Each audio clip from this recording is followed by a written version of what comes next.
Hello and welcome to an extra long action-packed episode of BRM TV. Kicking things off, we take a look at Caroline Concrete Works. Phil taps into his inner skills as a florist. We visit tracks to the trenches and take a look at the almost complete model of Little Bytham. I'm Graham Morford and I live in South Holland, Lincolnshire. Narrow gauge railways I like them because you can more or less do anything. There's no holes barred with it. You don't have to worry about prototypical scenes, and their use over the country and even the world was vast. Industries, farming, even on the railways, they had them on works. So you can do what you like, and yeah, that's what appeals to me. I like narrow gauge, they're easy to model. The very first exhibition layout I did was Billingborough, which was based obviously in South Lincolnshire, which was a 00 layout. I just got this thing about narrow gauge. It was so interesting to model. So I went from there. One of the other ones I did was the Ben Morefoot Peat Railway, which was based in North Lincolnshire, and that is all narrow gauge. And then this one, which is the latest one, the inspiration came from Tallington, which is by the East Coast Main Line near Stamford. There is a concrete works there, and it has been there since 1943. Didn't have a narrow gauge in it, but it was proposed at one time to have one in there. Basically what they've done over the years is produce concrete beams and building materials and architectural pieces for buildings. The works itself has not been used very much for the last few years, but they are now proposing to open it up again to make some of the track work for the HS2. There is a mainline siding which actually comes in off the East Coast Main Line at Tallington, and that branches and forms about 3 sidings within the works. I think they're going to actually put more in to take out these concrete track sections for when that's built. So that was the idea. Tallington is very local to me, and it's easy to get to photographs. There is just a low 3-foot wall that goes around between the road and the concrete works, so you can take lovely photographs. And in fact, there is a public footpath which goes right through the works. These locomotives I've used before on the Peat Railway, which was the same gauge. It was an O gauge 16.5. So the bodies are made by A1 models, and they're basically etched brass sheets, and then you just bend them and solder them or superglue them, and then you can fit them onto more or less any chassis which you fit, and you can actually modify them as well. So the one on the layout in front of me here is based on an American Bachmann 70-ton switching locomotive. It's very good because it's got a motor in both bogies. There are 9 individual or end-on sidings in there, and we have this random number generator, which is basically a pack of cards, but with only the numbers 1 to 9 in them, plus a joker. So what you do, you take the top card, and that's a 4, so you have to then take a wagon, if there is one, in siding number 4, then the next one you draw out is 1, so you've got to take the wagon from 4 to 1. And then when you've got through, you shuffle it, so it's a totally random generated shunting order. If you draw a joker, then you change the locomotive for one from the siding where the refueling point is. It's modelled on an era when they were making precast concrete pieces, so there's a selection of pieces that would have been made. So you've got pipes in here, beams, long beams which were made in for roadworks, for bridge beams, for building bridges like that. This section here, you've got materials here which were used as facing on decorative facing on concrete panels on buildings. So they are brought in here on the standard gauge line, unloaded into here and transported then into the works. What I'm most pleased with is the fact that it represents what it's supposed to do. When it was exhibited at Stamford, and it had an ex-employee of the Tallington Works came, and he said, "Wow, I knew where that was straight away," which pleases me. If you can represent something and people know what it is without having to read the information. That is good.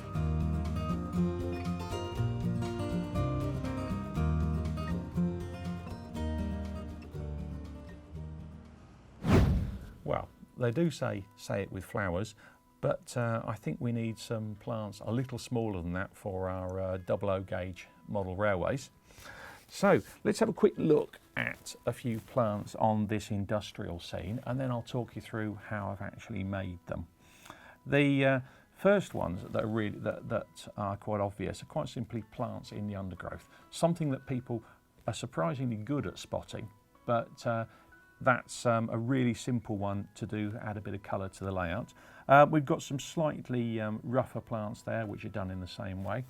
And then my particular favourite of the small plant world is the hollyhock, which we see here. And they really add a bit of height and colour to a corner because they're weeds really on the layout as far as I'm concerned, and they add a bit of height and colour, really easy to do. And the final one I thought of, appropriately enough, is I thought we'd look at some poppies as I used on my model Owens Bridge a couple of years ago in BRM. So as you can see, this is a little test piece I've made up of some nice electrostatic grass and a little bit of earth there. But let's be honest, it's dull, isn't it?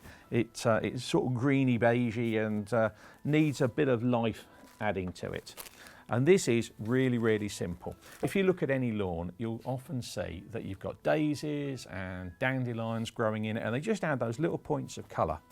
Well, phlox doesn't just come in green. It also comes in all sorts of pretty shades.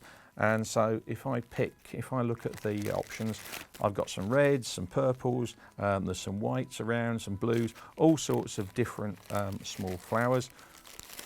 But actually for dandelions, which are really common, I'm going to use a little sprinkle of yellow. Now the packets aren't very big because you aren't going to need very much of this. Application is really simple. Take 1 can of extra firm hold hairspray. It's from my best collection. No, spray it on the grass. Sprinkle a tiny amount of flour. And there we are, job done. Now, the amount of people who've looked at layouts where I've done this and gone, oh really, oh wow, I didn't think of that, is amazing. And it's bizarrely, for such a simple technique, it's utterly eye-catching, and you can see the hairspray has held it. It's not, there's nothing dropping off there. Hairspray's held it, and that'll be enough to hold it to your layout. So there you are, instantly you've brought a little dull section of layout to life. Moving on to the hollyhocks, there's a little bit more work here. I appreciate that the gardeners out there are sitting there shouting the Latin name, which I believe is Alcia, at me. But I'm going to be calling them hollyhocks because that's what we tend to recognise them as. Here I need 2 ingredients. I need some purple phlox for the flowers, and I need some little bristles for the stalks. Now these have come from a scenic supplier. There's quite a lot of them, quite a lot out there. And again, hollyhocks come in lots of different colours, and so you can use lots of different colour phlox. I'm also going to need a pair of tweezers, I'll explain that in a minute, and a knife just to cut these things to length. Again, not a lot of tools involved in this, but certainly you get some really nice results. And I just cut a length of bristle. You can see you've got a tiny bit of bristle there. You could actually, let's be honest, you could actually nick this from a brush, but I tend to support the trade a little bit. Dunk it in my fairly mucky pot of PVA glue. Nothing special about the PVA glue. And then be careful with the bag, just rattle it around in the bag. And there we have, if the camera can catch that, there we have 1 hollyhock plant made. Now what I do is I dunk the other end of it in the PVA and just plant it on the layout. Getting these things to stick down can be entertaining a little bit. You could drill holes for these to go into, but to be honest, that always seems like a lot. That always seems like a lot of messing around. If your hollyhocks won't sit properly. And if I was working on rougher ground, they might do. Just lean them up against something and let the glue dry, and eventually they will fit. They will work fine. While I'm at it, I'll make a couple more. Again, dunk in the PVA, roll around. This is, I mean, you could argue this is quite a time-consuming job, sitting there making all these individual fronds. But as you saw on the model at the start, that they certainly do add a bit of colour. Again, if you're having problems getting to stand up right, another handy hint is to use a sort of mesh type bit of undergrowth. Oh, that really is far too tall. Use a mesh type bit of undergrowth, and you'll be amazed how well they stand up in that. But then I'd also say, don't try and do them in a TV studio in front of people. Right, you can see my, I don't worry too much about them if they're not all going to stand up properly, because again, real plants can sometimes bend in the wind a little bit. And you can see this is actually quite a crude method, but it certainly works. Okay, right, well they are. That's 3 hollyhocks all sitting there. I'll put them aside to dry. Now for poppies, I'm being really sophisticated. I'm actually using a kit for poppies. Yes, you really can get kits to make plants, and these are actually HO scale plants. They're 3.5mm to the foot, as opposed to the 4mm that we normally use for 00. So arguably they're slightly under scale, but quite frankly nobody's going to notice. The poppies are from Bush, and they come as 2 sprues. One sprue has got the leaves on, and the other sprue has got the poppy heads on. Now, the idea is that you take the poppy, the green bits off the sprue, and then you carefully paint the back of the hole where the poppy flower is, and then you poke the green bit through the poppy flower, and it should stick. And then you can cut your poppy flower off the sprue. That's one done. I can do the next one.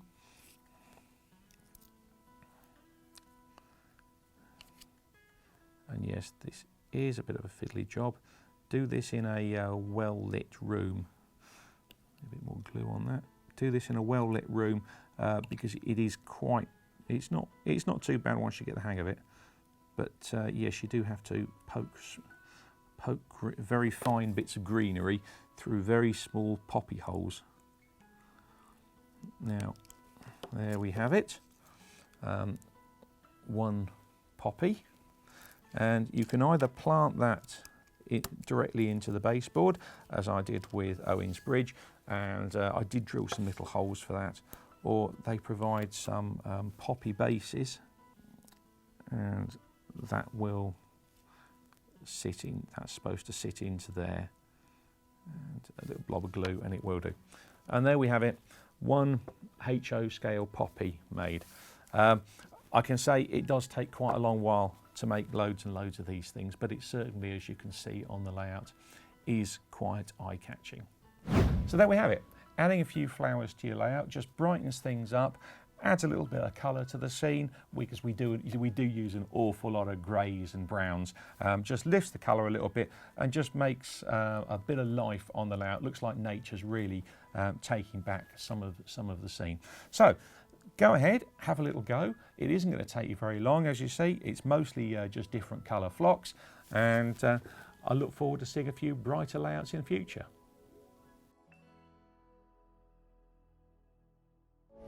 Well, Philip and I, today, we've come along to the Eight-Dale Valley Light Railway, where it's the third of their Tracks to the Trenches events, which have been commemorating events from the First World War. This is put on by Moseley Railway Trust, and what we're going to see today is a selection of model railways and, as we see, narrow gauge locos. So just steaming up now. There's some really amazing machines steaming up in the yard as we speak, and several that you can't see because they're tucked behind the camera.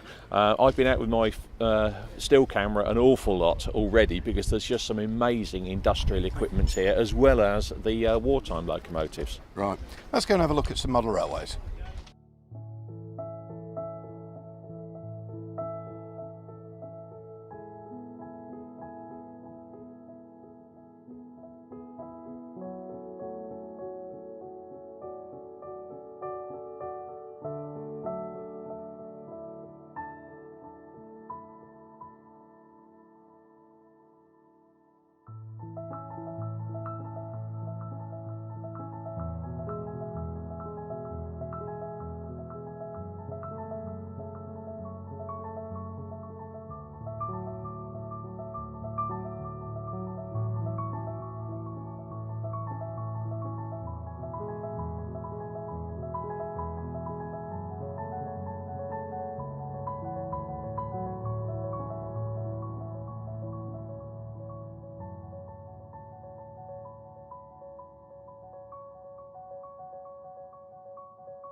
Right, it's small loco heaven here. If you like your motive power small, narrow gauged, and really unusual, then this is the place to be. I mean, we kick off with a couple of planets, and you can see how really exposed you are sat on these things. You certainly wouldn't want to be working out in the typical British weather with this sort of thing.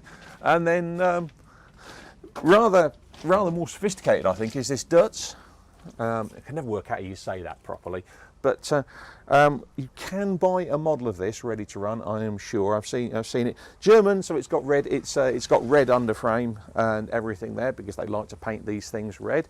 And moving on down, we have a nice Pratt & Co.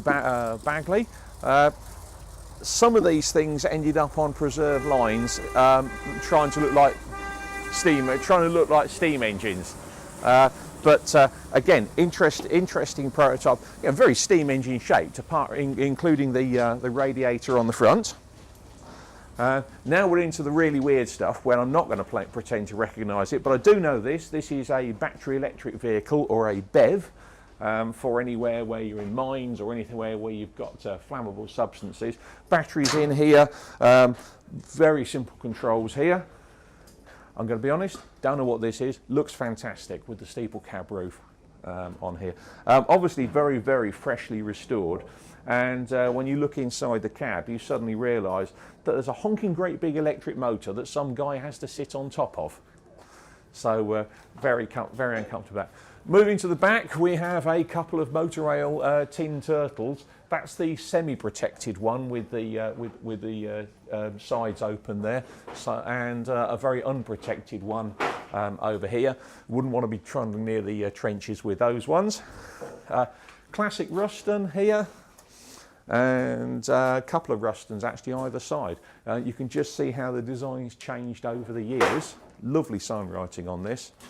And moving on down, we've got more Rustons and motor rail simplexes. So much new. I mean, look at the cab on this. It's basically a shed, peaked roof, everything like that. And most importantly, we've got the canvas cover that they would have probably put on because you're working out open-sided. You're facing this way. You're going to get a face full of rain most of the time. More and more simplexes. I'll be honest, I have, again, another one I have no idea about, and yeah, huge collection of locomotives here, all of which look, I mean, some of them look very home brewed, but this is narrow gauge railways at their finest. Interesting, unusual, all different, just the sort of thing that really gets me going as far as prototypes go. Sitting on this engine here, I am in the correct driving position, so I can face forward or back depending on what I'm doing. Not much in the way of controls here, but This is quite an important locomotive because it ended up on a Lincolnshire potato railway. Now, potatoes are massive in Lincolnshire. They supply to people like Smith's Crisps and all those sort of things.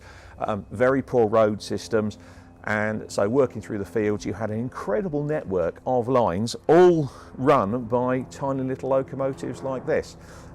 We'll be looking at a model of this later on today, hopefully. Now here's a real prototype for anything. In the garden rail world, we often have barrels mounted on little skip chassis. They've become a bit of a cliche, but here we are. Here's a real barrel mounted on a real skip wagon chassis. Water in the top, drinking water out of the tap here. And I'm sure pure drinking water, not beer or anything like that. Oh no! I mentioned the skip chassis. Here we have an original skip, complete with the famous chassis that you saw earlier, and I mean these things were produced by the thousand.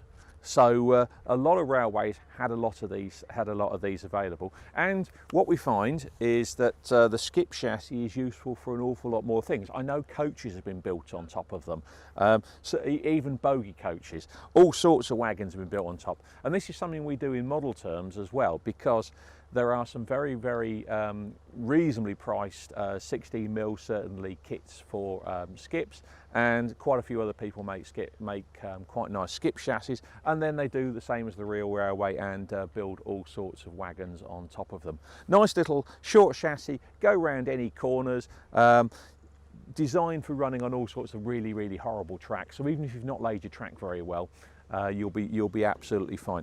But certainly as far as modelling goes, a train of these things trundling along looks really great as they bobble along the track. So always a very popular thing, and as we can see, certainly a wide variety of them here at the museum today. Here we have some industrial narrow gauge track. Now you'll notice the sleepers are all made of steel pressings, and the rails bolted to the top of it, and then they are actually produced in relatively short manhandleable lengths, so you can carry them to site and bolt your track together. Great for lightly laid track that is going to be moved around a lot. We tend to think of railway track as being a fairly permanent installation. For narrow gauge railways of this sort of thing, and industrial railways, of course, they would move the track around. They wouldn't even bend it properly. You can see some of the track around here that it's been bent by simply laying a series of straights.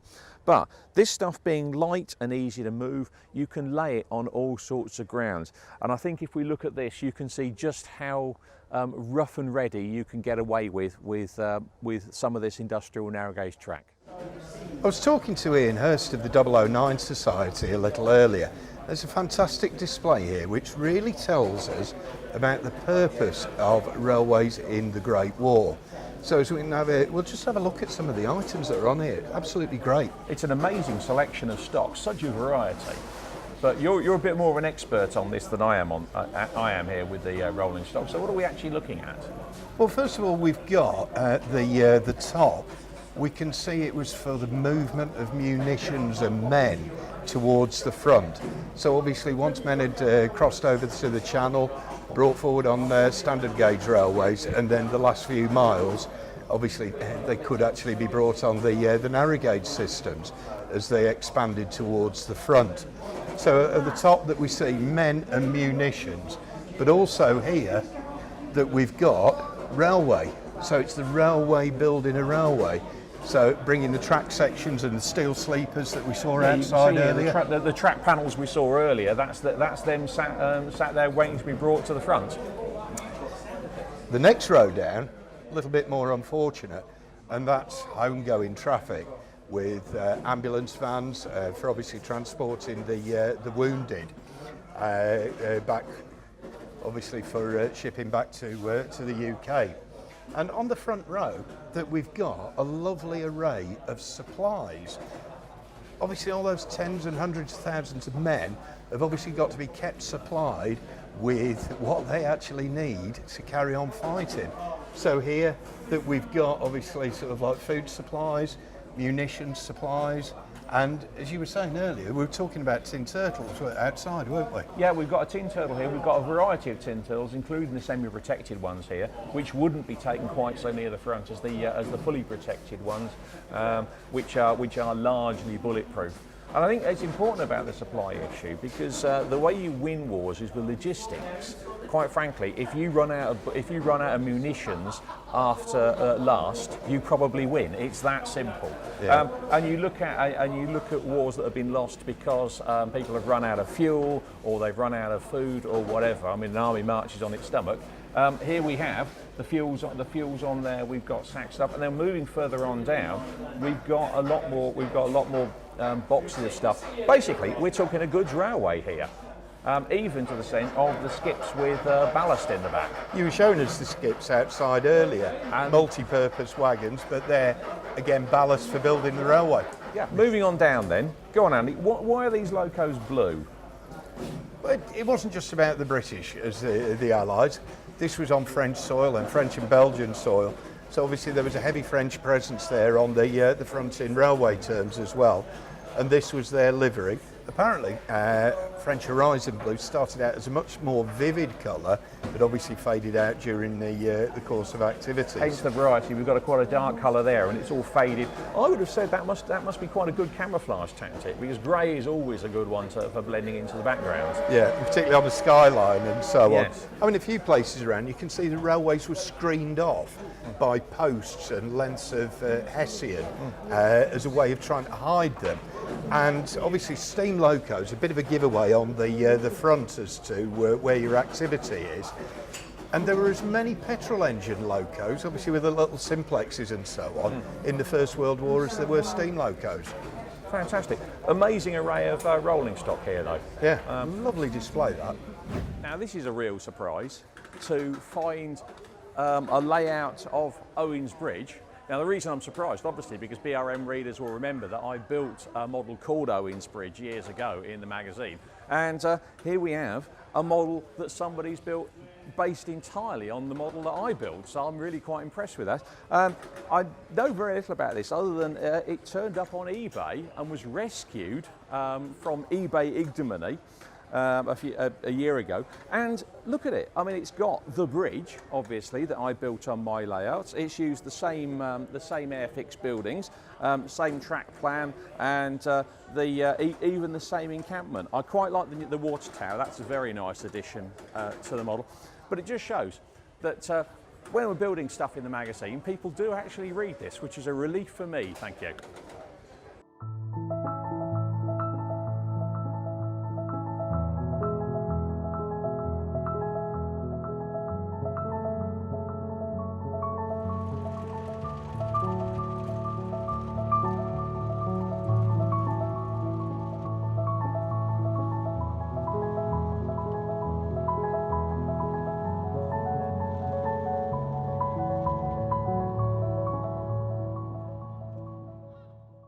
Welcome once more to Little Bytham. Would you believe it's 7 years since it last was seen on a DVD in BRM? It's almost complete now, just a few little details to do, and it represents this great main line, the East Coast Main Line on Stoke Bank in the summer of 1958. Now I mentioned 1958, but for this DVD we're going back to the fine summer of 1938, which was a most important year for the LNER. The year, in fact, when Mallard broke the world speed record, and you'll see this on the DVD.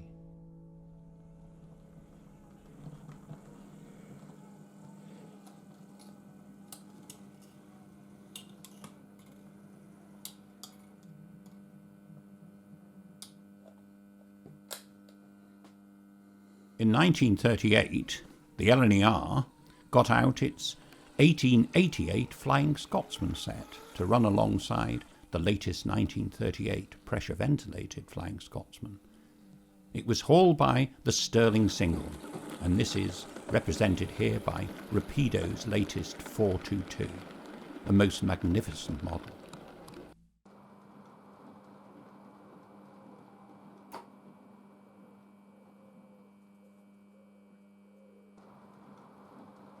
Slightly unusually, here we have a K4, far from its home in the West Highlands.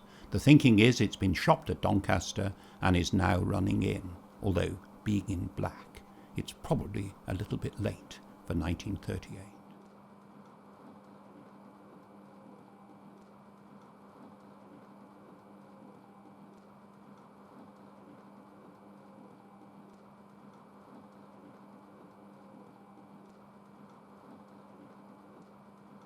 One unique train seen in 1938, in fact well before, was the Leeds Quint set, and here it is as part of a long-distance King's Cross Leeds Express. The set was built by Jonathan Williams. And also note at the front, a cinema car.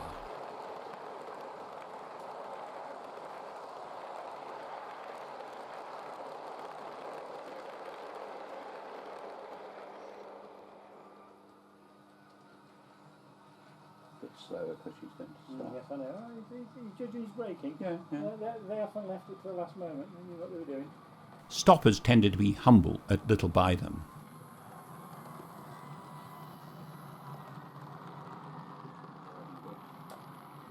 You got it in the shot of the sun going down, haven't you? No.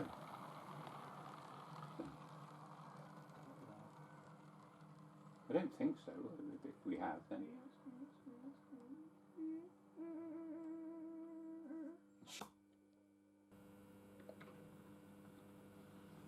Perfect.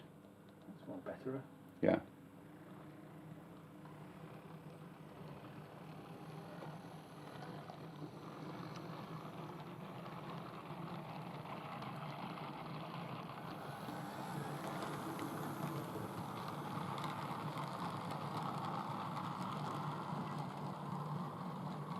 And look at the signal.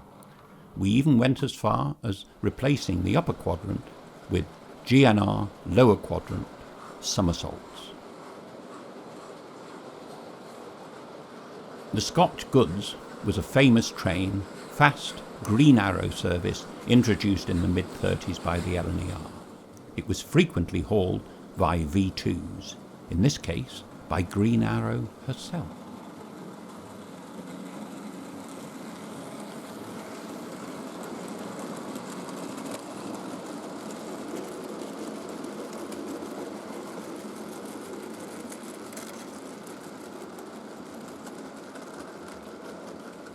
On this second occasion, we see the Scotch Goods again, but this time it's in the hands of one of the largest LNER locomotives, a P2, running in from Doncaster.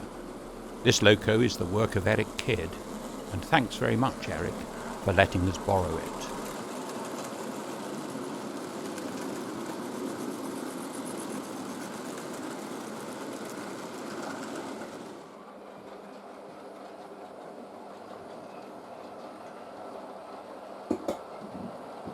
Slightly earlier than 1938, to be fair, X-Great Central B3s were used on the Pullman services between King's Cross and Leeds. And here we have one, a beautiful model.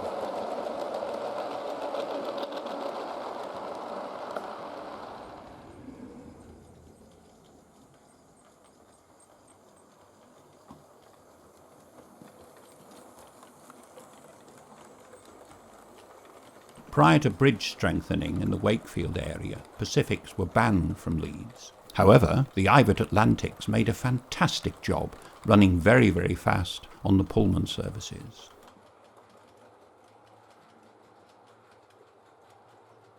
The idea for this 1938 weekend, it was suggested it was mine, but it can't be because the whole thing worked. I think it really was a friend called Tony G who sort of sowed the seeds. And the rest of the chaps really just made it happen.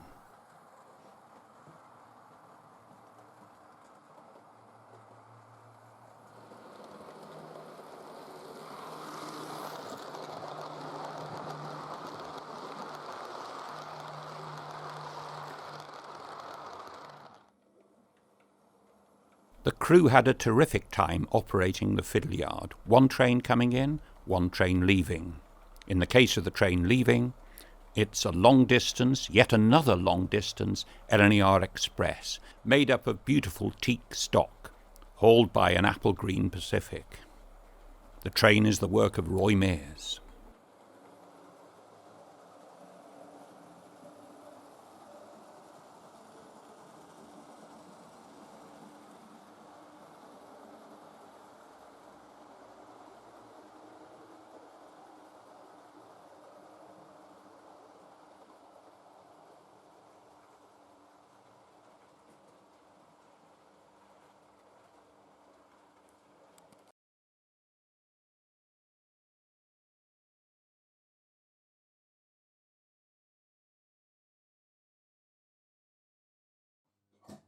The operating gang, except Graham Nicholas, isn't present.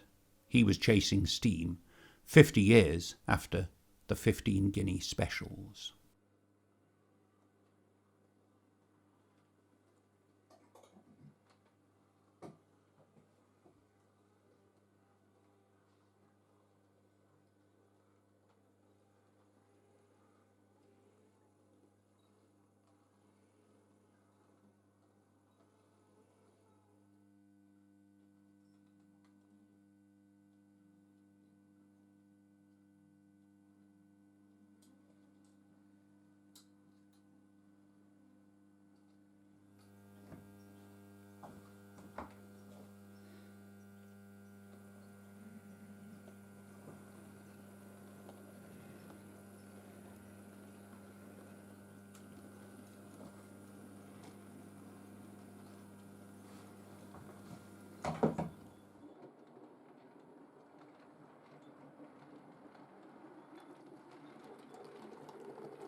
The Midland and Great Northern section was represented in 1938 as well, and particular thanks here to Eric Fry, the most knowledgeable man on LNER matters I know, who very kindly loaned several engines for us to use.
The longest, heaviest goods trains were hauled by the two P1s. Strictly speaking, they tended to be working south of Peterborough, but north of Peterborough, here at Little Bytham, why not?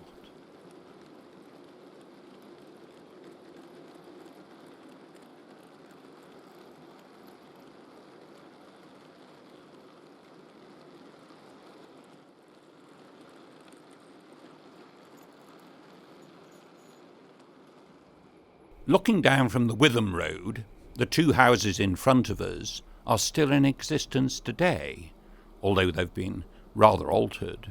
However, the signals have gone, and the bridge in the right-hand corner, that's gone as well, as have the wooden huts.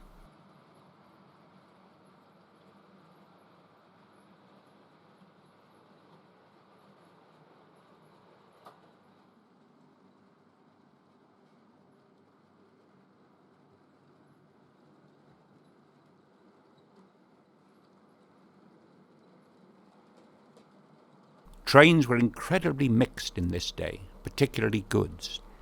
Please take a look at all the wonderful variety of wagons shown here. The work of Jonathan Williams.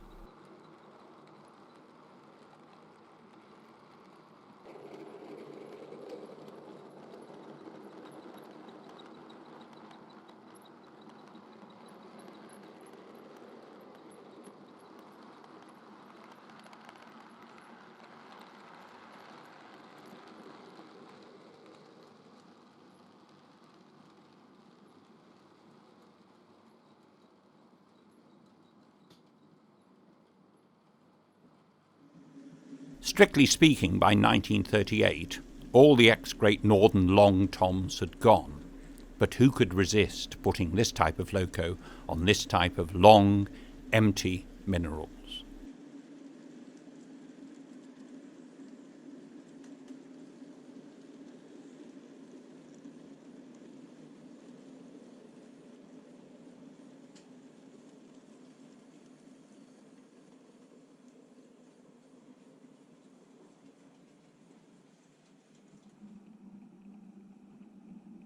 Iron ore trains usually only work north of High Dyke, but here we've suggested part of the line has been blocked, and so the iron ore trains have had to come from Stamford's direction. All this train and the locomotive is the work of Graham King.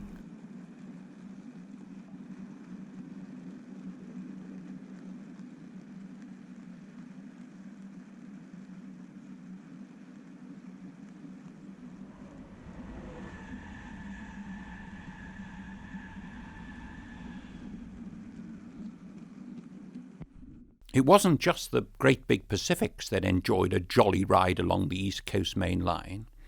Look at this antiquated ex-Great Northern 060, fairly flying along. Believe it or not, it's all Ks.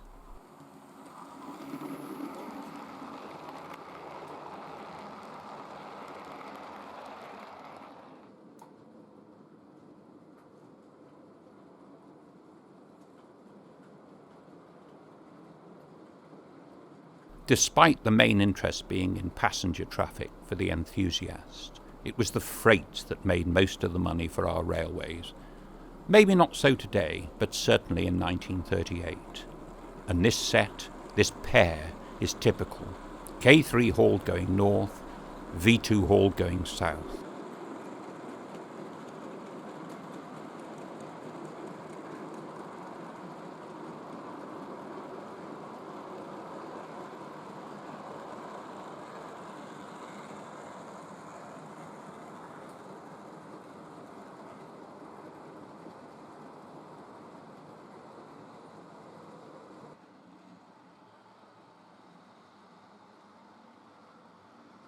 In 1938, the LNER introduced a brand new pressure-ventilated Flying Scotsman set, and here it is behind one of Gresley's celebrated A4s.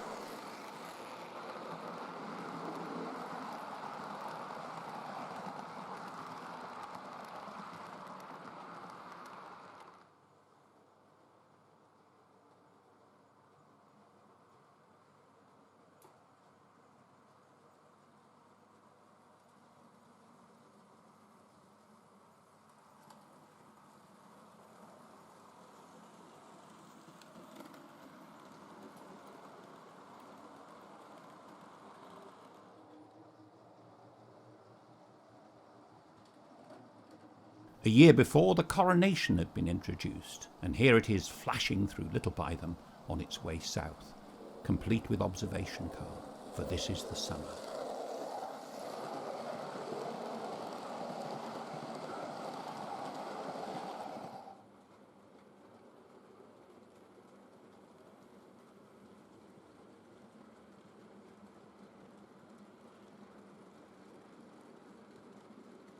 More passing trains, plenty of them, plenty of excitement as well.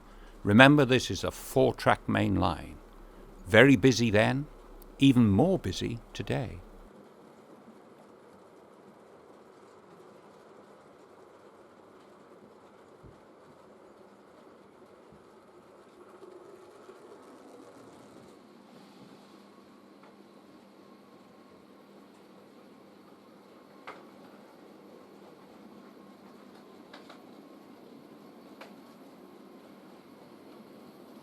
An ex-Great Central 080 has found itself far from its normal haunts, but it's chugging along on yet another long, empty mineral train.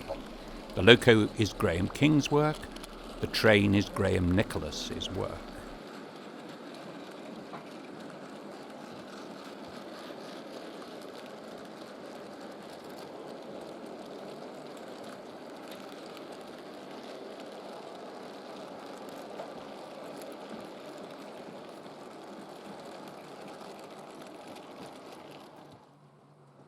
Right from Sturrock's day, the Great Northern had a mantra, one engine, one train. And here we have a C1 proving just that.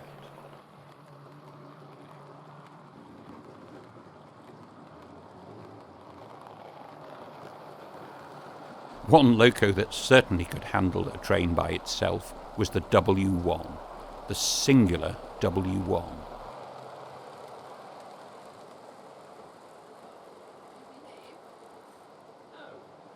I think the most exciting thing for me when I videoed this was the vast variety of trains, a huge variety, all built by members of the team. We've got a D10 here, and just look at those wonderful Barnums. And the tourist buffet car.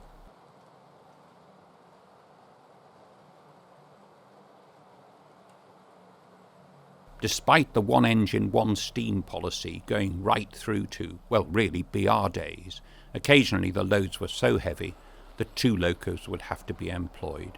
2 smaller locos, like this pair of C1s, really going well.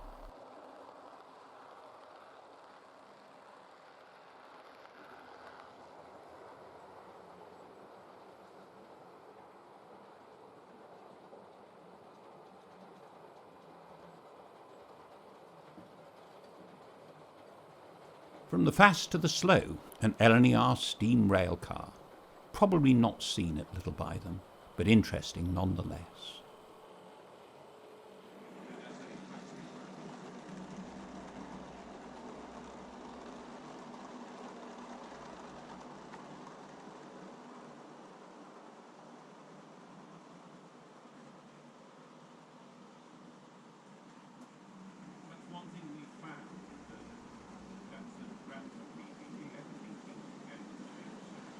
Despite all our very, very best efforts at getting everything right, we must apologise, or I must apologise, for the slight alterations to the programme where the signals don't work in exactly the right order.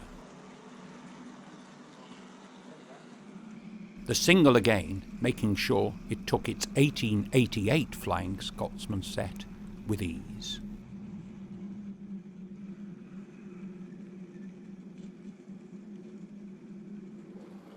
The milk train was an interesting working, from Ingestre in Staffordshire to London, here hauled by yet another, as the rest are, kit-built C1.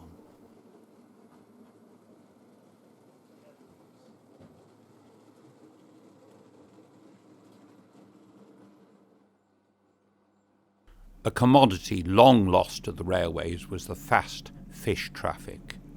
And here we see a train racing south, its destination Billingsgate. Note the Fogman's hut lying on its front. They were put this way in the summer to prevent rot. A most interesting train, built by Jonathan, is this marvellous weed-killing train.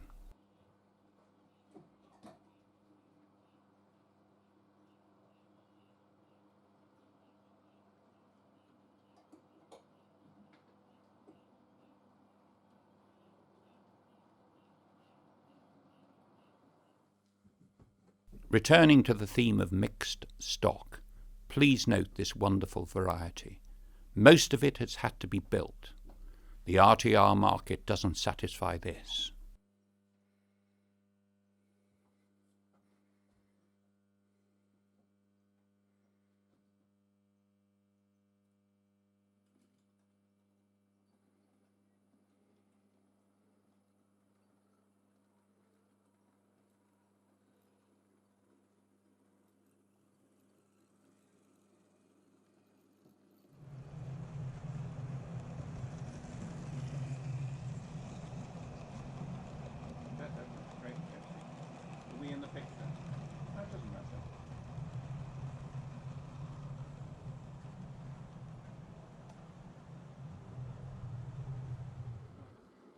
And now the finale, July the 3rd, 1938, and Duddington, Bray and Jenkins are on the footplate of Mallard, breaking the world speed record.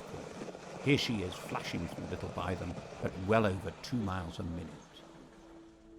I always believe that credit should be given where it's due, and may I please thank Graham King, Graham Nicholas, Jonathan Williams, Roy Mears and Jesse Sim for helping put together this DVD, because the stock you'll see running on it is really the Grantham stock built and operated by those chaps.